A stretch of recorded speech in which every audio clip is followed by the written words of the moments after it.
அன்பார்ந்த மக்களுக்கு தமிழின் உயிர் கலந்த வணக்கம். பொதுவாக இந்து சமய கோவில்களில் கையில் ஒரு குழந்தையோடு காட்சியளிக்கிறார். பழையனூர் நீலி என அழைக்கப்படும் இசக்கி அம்மனின் வரலாற்றை பத்தி தான் இந்த காணொலியில நீங்க பார்க்க போறீங்க.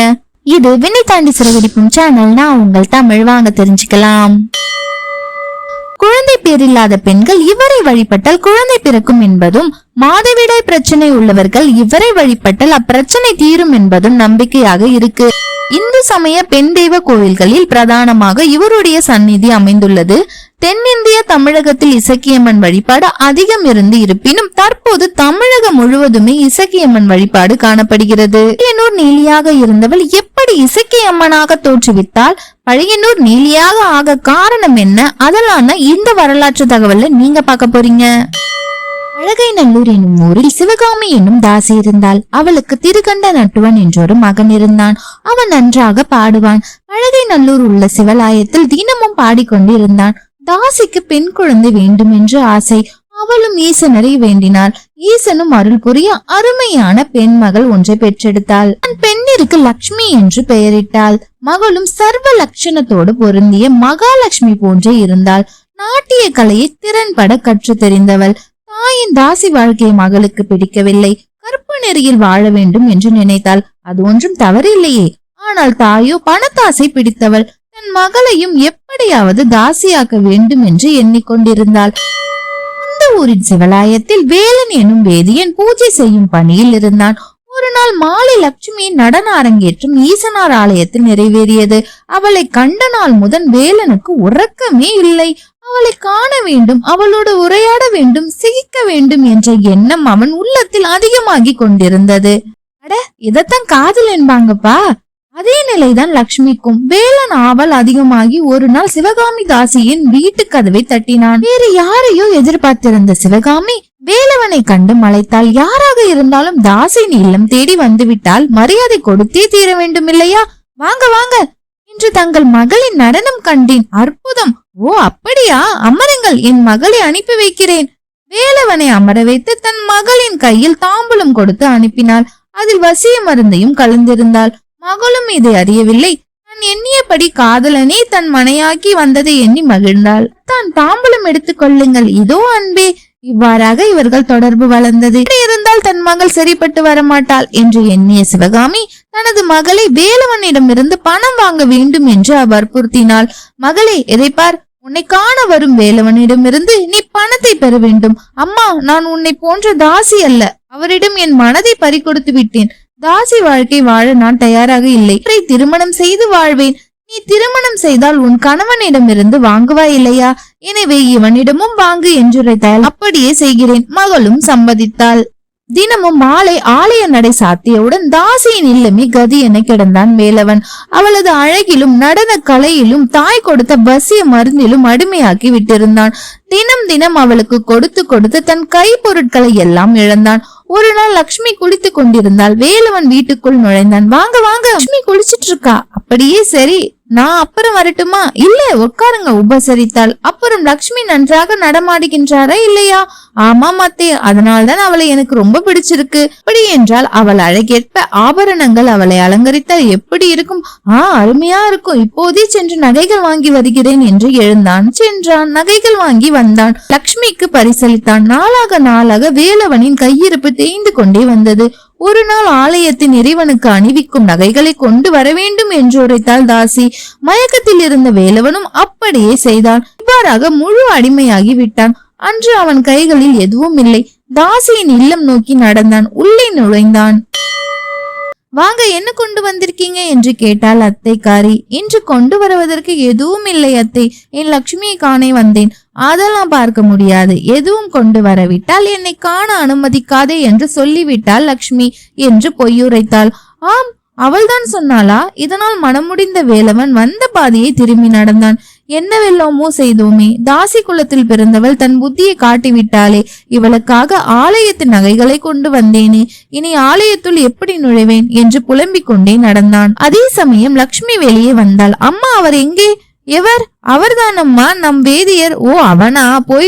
போய்விட்டாரா? ஏன் என்று என்னை கேட்டால்? அவன் கொடுத்த நகையெல்லாம் திரும்பி கேட்டான். முடியாது என்றேன், போய்விட்டான். அடியை தாய்க்கிழவி, அவரை விட இந்த நகைகளா பெரிய விஷயம்?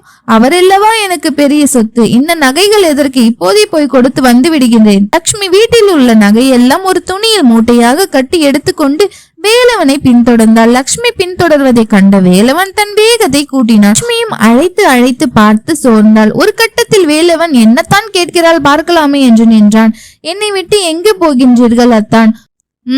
அத்தானா? யாரடி அத்தான்? தாசி குலத்தில் பிறந்த நீ உன் புத்தியை காட்டிவிட்டல. இதோ நீங்கள் கொடுத்த நகைகள் எல்லாம் இதில் உள்ளன, நீங்களே வைத்துக் கொள்ளுங்கள். என்னை விட்டு மட்டும் போய்விடாதீர்கள் அத்தான் என லட்சுமி அன்போடு கூற, சரி அன்பே, நாம் மீண்டும் இந்த ஊருக்கு வர வேண்டாம், வேறு எங்கேயாவது போய்விடலாம்.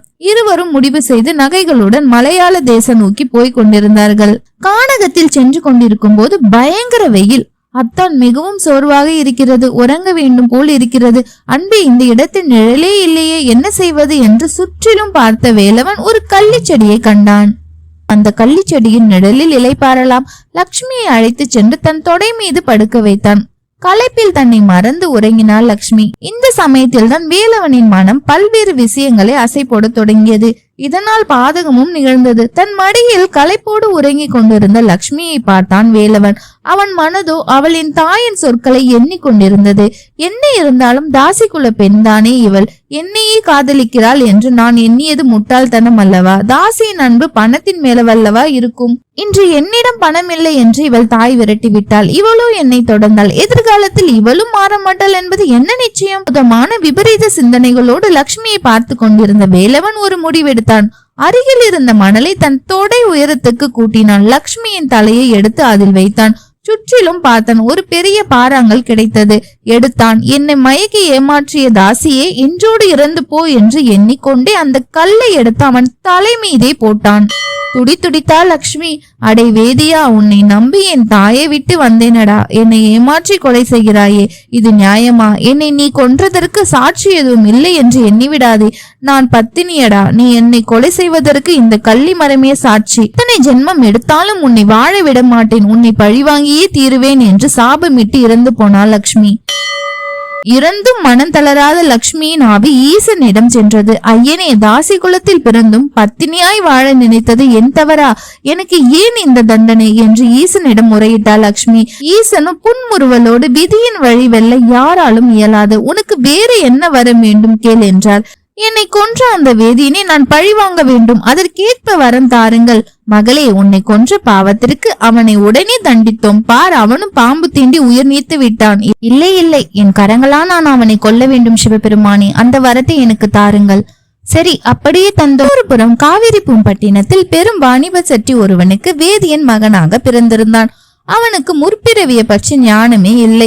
அவனுக்கு ஆனந்த செட்டி என்ற பெயரிட்டு வளர்த்து வந்தார்கள். குழந்தைக்கு ஜாதகம் கணிக்கும் போது ஜோசியன் எச்சரிக்கைகளை கொடுத்திருக்கிறான். இக்காரணம் கொண்டு முன் மகன் வியாபார நிமித்தமாக தென் திசை நோக்கி செல்லக்கூடாது, எந்த காரணம் கொண்டும் வெளியூரில் தங்கக்கூடாது. அவ்வாறு தங்க நேர்ந்தாலும் ஏதேனும் சிவலாயத்தில் தங்க வேண்டும்.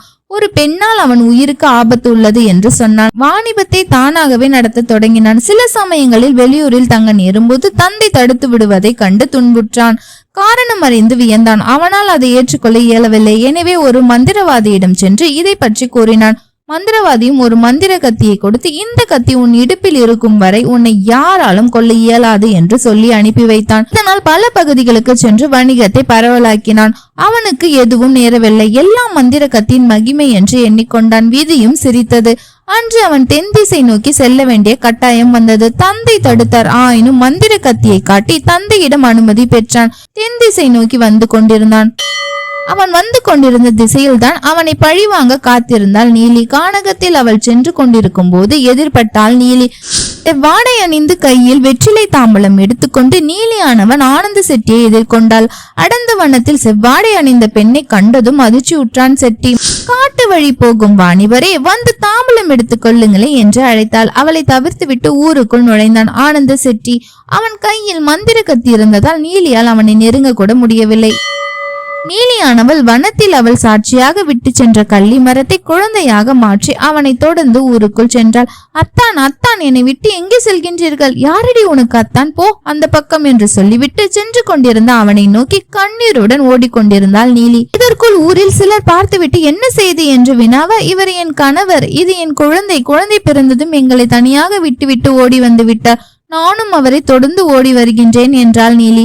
அவனை தடுத்த ஊரார் பஞ்சாயத்தை கூட்டினார். பஞ்சாயத்தினரின் விசாரணையில் அவர் தனது மனைவி என்று சொன்னதை மறுத்தான் ஆனந்த செட்டி. மனதுக்குள்ளே ஜோசியன் சொன்ன செய்திகள் நிழலாடி கொண்டிருந்தன. ஆனால் நீலியோ சத்தியம் செய்தாள். இவர் என் கணவர் என்பது சத்தியம் என்றால் என் பிள்ளையை இறக்கி விடுகின்றேன். அதனிடம் அப்பா யார் என்று கேளுங்கள், அது சொல்லும் என்று சொல்லி தனது குழந்தையை இறக்கிவிட்டாள். குழந்தையும் அப்பா என்று அழைத்தபடியே ஆனந்த செட்டியை நோக்கி ஓடியது. அவன் மிரண்டு போனான், மறுத்தான். ஊராரோ நம்பவில்லை. அவனோ தன் தந்தை தாயை அழைத்து வருவதாக கூறினான். மறு விசாரணையை காலையில் வைத்துக் கொள்ளலாம், இருட்டிவிட்டது. இன்று இரவு நீங்கள் இந்த ஊரில் தங்கியிருங்கள், காலையில் விசாரிக்கலாம் என்றார் பஞ்சாயத்தார். நீலியோ, என்னையும் குழந்தையும் இவரிடம் தனியாக விட்டு செல்கின்றீர்களே, இவரிடம் ஒரு கத்தி உள்ளது, அதை வைத்து என்னை கொன்று விடுவார் என்று சொல்லி மேலும் அழுதாள். அவனை சோதனை செய்த பஞ்சாயத்தார் அவனிடமிருந்த கத்தியை பிடுங்க அவர்கள் மூவருக்கும் ஒரு வீட்டை கொடுத்து அங்கு தங்க சென்றார்கள். நள்ளிரவு நீலி அவனை எழுப்பினாள். அவனது முன்ஜென்மத்தை அவனுக்கு நினைவூட்டினாள். அவன் கதற கதற அவன் வயிற்றை கிழித்து அவனை கொன்றாள். அவன் குடலை மாலையாக அணிந்து கொண்டு ஓலமிட்டாள். சபதம் செய்தபடியே முற்பிறவியில் தன்னை கொன்ற வேதியனை இப்பிறவியில் பழிவாங்கிய மகிழ்ச்சியில் திளைத்தாள். இப்படியாக நீலியானவள் தன் செய்த சபதங்களை நிறைவேற்றி வனத்தில் இரத்த வெறியுடன் சுற்றி திரிந்தாள். அதே வெறியுடனே அவள் முப்பந்தல் எனும் இடத்திற்கு வந்து நிலை கொண்டாள். நீலியின் ஆவேசம் அதிகமாக இருந்ததினால் சுற்றியுள்ள பகுதியின் மக்கள் தொந்தரவுக்கு ஆளாகினர். அவளை எதிர்த்து ஒன்றுமே செய்ய இயலாது. ஏனெனில் அவள் ஈசனிடம் வரம் வாங்கியவள் அல்லவா. எனவே அவளை பணிந்து அவளுக்குரிய சாத்திகளை எல்லாம் செய்து அவளை தெய்வமாக்கினர். அவளை இசக்கி எனும் பெயரில் முப்பந்தலில் நிலை கொண்டாள். தன்னை நாடி வருவதற்கெல்லாம் அவர்களுக்கு வேண்டியதை இறைவனிடம் வேண்டி வரமாக பெற்று தந்து கொண்டிருக்கின்றாள். இசக்கி வனத்தில் ஓடாடிய இடங்களில் எல்லாம் அவளால் அருள் பெற்றவர் பலர் உண்டு. அவர்கள் அந்த இடத்திலேயே அவளுக்கு ஆலயம் கட்டி வழிபாடு நடத்தி வருகின்றனர். ஆயினும் மூலப்பகுதியாக முப்பந்தல் சென்று இசைக்கிய வழிபடுகின்றன. பதியானது வெளியூரில் இருந்து நாகர்கோயில் செல்லும் வழியில் உள்ளது. வாய்ப்பு கிடைக்கும் எனில் ஒரு முறை சென்று வழிபட்டு வாருங்கள். இசக்கி அம்மனின் அருள் பூர்ணமாக உங்களுக்கு கிடைக்கும். இந்த தகவல் பிடிச்சிருந்தா லைக் பண்ணுங்க, சப்ஸ்கிரைப் பண்ணுங்க. நான் உங்கள் தமிழ். தேங்க்யூ ஃபார் வாட்சிங்.